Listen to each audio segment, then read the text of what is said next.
Hey everybody, it's me, Samantha, again with another movie review. Now, the movie that I'm going to be talking about came out in mid to late 80s. Best 80s movie ever besides Adventures in Babysitting, because that holds a dear, dear spot in my heart.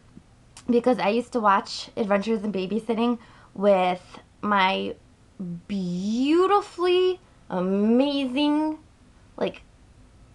cousin Amy. She's like everything to me, and my sister, who is beautifully amazing all around. Love them both to death. That one holds a special spot in my heart. But besides that, my favorite 80s movie, where did it go? Sorry, is Better Off Dead. It has John Cusack in it. I'm not a big John Cusack fan, but in this movie, how he looks in this movie, and how he is as a character in this movie, I'd so lick the skin off of him. My God. Oh my gaga. Skin licking fest, let me tell you. A lot of people would disagree if they've seen this, but you know what? I ask a lot of people if they've seen this that are always like, oh, I love 80s movies. Never heard or seen of Better Off Dead. When you say John Cusack, they think of saying anything. This is best. Whoever wrote the ones with all Molly Ringwald in it, you ain't got nothing on whoever did Better Off Dead. This is like the best ever. Seriously. I doubt you can find it on demand or any of that TV weird shit. You might be able to, YouTube, you cannot watch it on YouTube. It's not on there. You're probably going to have to get it off of Amazon, which I prefer, or eBay, or just buy it or rent it, okay? Now, before we start the review, there is a song in this movie, okay? It is one of my all-time favorite songs, and it's sung by a woman. And if you can tell me the name of the song, okay, the woman who sings it and who she did a cartoon voice for about like 15 plus years, I will give you, men, you can pick out your prize, I don't care. Women, I will give you your choice in color. I will get you a MAC lipstick if you can give me the information I asked for. So, besides that, because I love this movie that much, let's get into Lane Myers, played by John Cusack, and his little life, that's what he's got going on. Okay. Let's get into it. Okay, actually, Better Off Dead, it came out in 1985, and it's an American teen romantic comedy film, and it tells the story of a high school student, Lane Myers. I call him Myers, but it's actually Meyer. I like Myers better. Okay, it tells the story of high school student Lane Meyer, who is suicidal after his girlfriend breaks up with him. Okay, he is seriously, like, he takes a shower with his socks on, and then he blow dries them. It's hilarious. And he's dating this girl, Beth, and he is, like, obsessed with her. He has coat hangers that are, like, cardboard cutouts of her. He made posters of her. Like, his room is like Beth Voodoo Shrine. Like, seriously, it's insane. He is obsessed with Beth, okay? The story takes place in a fictional town called Greendale in the state of Northern California. And, yeah, they're in high school. His girlfriend, Beth, does kind of mid-beginning dump him for the arrogant and, like, really ugly, like, gross bully captain of the school ski team. He's like so gross. Seriously, he's like, ew, no personality, nothing, just like a jerk. Like, who would want to make out with that and lick that skin off, okay? His name's Roy Stalin too, okay? Ugh. Anyways, poor Lane, he can't get past it. Seriously, he can't. You know, the rejection and all that, because he was so obsessed with Beth. I don't know if he was in love with her, but he was obsessed with her. So he decides that death is the only way out of his misery. And let me tell you, his half-hearted attempts at suicide, they always fail with the funniest consequences.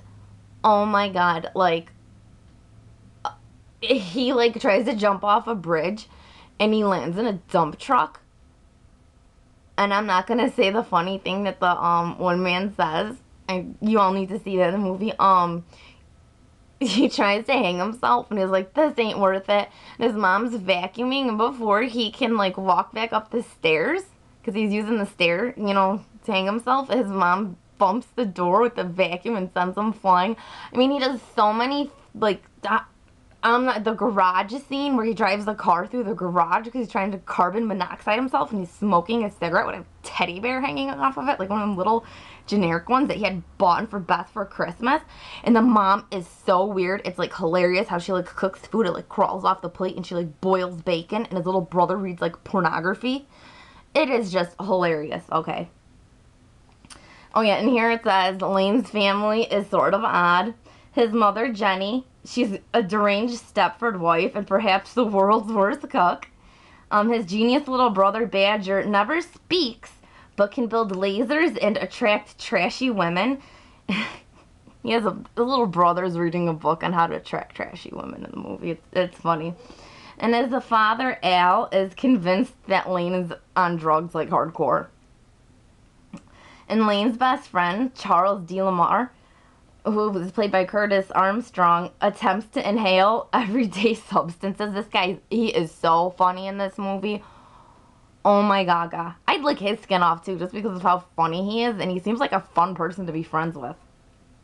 Like, he, like, nitrous oxide in a whipped cream can, whippets, Jello, or even snow, as if it was cocaine, because he can't even get real drugs here. That's what he says.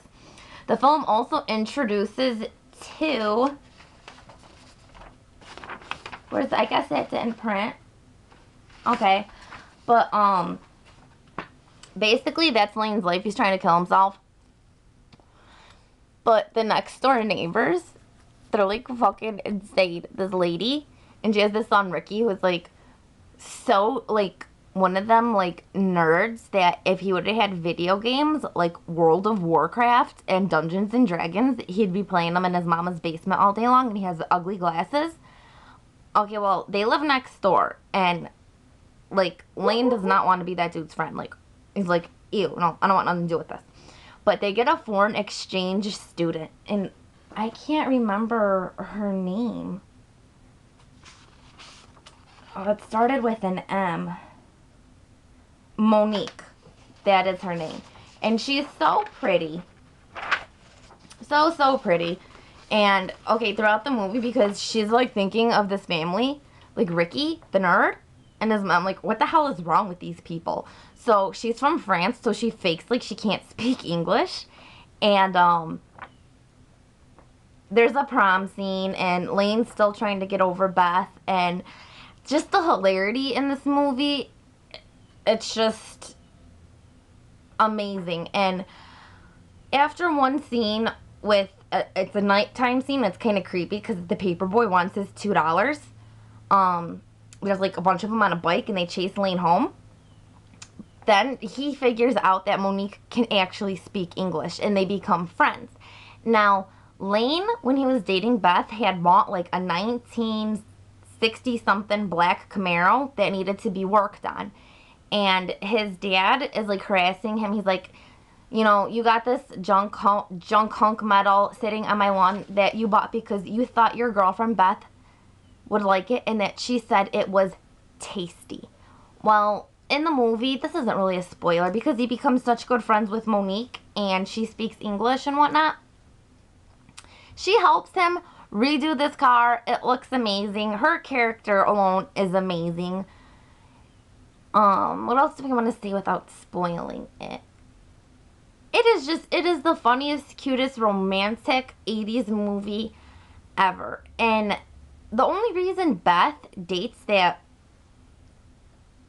Randy, whatever the hell his name was, the ski dude, was because he could ski the 510 or it's either 510 or 5K, like, perfectly. And Lane Myers just, like, rolls down the, like, fucking hill like an asshole. And that's the premise is on why she leaves Lane. And so his objective is to become like the best skier he could be with his friend, that Lamar dude. Tries to help him, but that's his goal after he decides he doesn't want to commit suicide. He wants to ski the 5K. I think it's the 5K. To win Beth back. So I'm going to leave it at that. What else do I want to say about this movie that's funny? I already talked about the mom, the little brother, the dad, the car, the foreign exchange student, the crazy next door neighbor, the weird friend. There's so much to this movie. It is such a good movie. Oh my god. So many funny things in it. Such funny dialogue. Wonderful cast of characters. Seriously. Like, the best cast I have ever seen. Good music. There's a song by Van Halen in there. But that's not the song I'm talking about, or the person. I highly recommend this movie. It is, like, I never say this about a movie, but it's a movie I truly, like, I fell in love with it. I really, really did. How I found out about the movie, I didn't know about it, was years ago. I was 17 or 18 years old. My ex-boyfriend had given it to me as, I don't know if I think it was a birthday gift for when I turned 18, and he gave it, no, 17? I either turned 17 or 18, and he gave it to me for my birthday, and he gave me that, and Say Anything, and I threw the other movie away. Well, it was something stupid. And after we broke up, I got pissed off and threw that one away because I didn't care for it. It was like another 80s movie. I can't even... Weird Science, I think. But anyways, he introduced it to me. I used to put this movie in and fall asleep to it. Love it to death. Please see this movie. Please answer the questions I gave at the beginning, and I don't care where you live. I will buy the product, the lipstick for the ladies, in the shade of color that you want, as long as if I could get it at the MAC counter and it's not discontinued. I will pay for shipping. The lipstick, I will send it to wherever you live. I don't care if you live in Barbados. Men, I don't know, a hat or something. I don't know what you're all into, so answer the question. First person who gets it right, or if I get a lot of it, I will have my nephew, as I said before, pick someone at random to win the prize. I hope you guys watched the movie. I hope you enjoyed this review, and I will see you again with some other strange review that you never know that's going to come from me. So thank you guys so much for watching, and I hope you all have a great evening. I'll now see you again sooner than you might want to. Bye.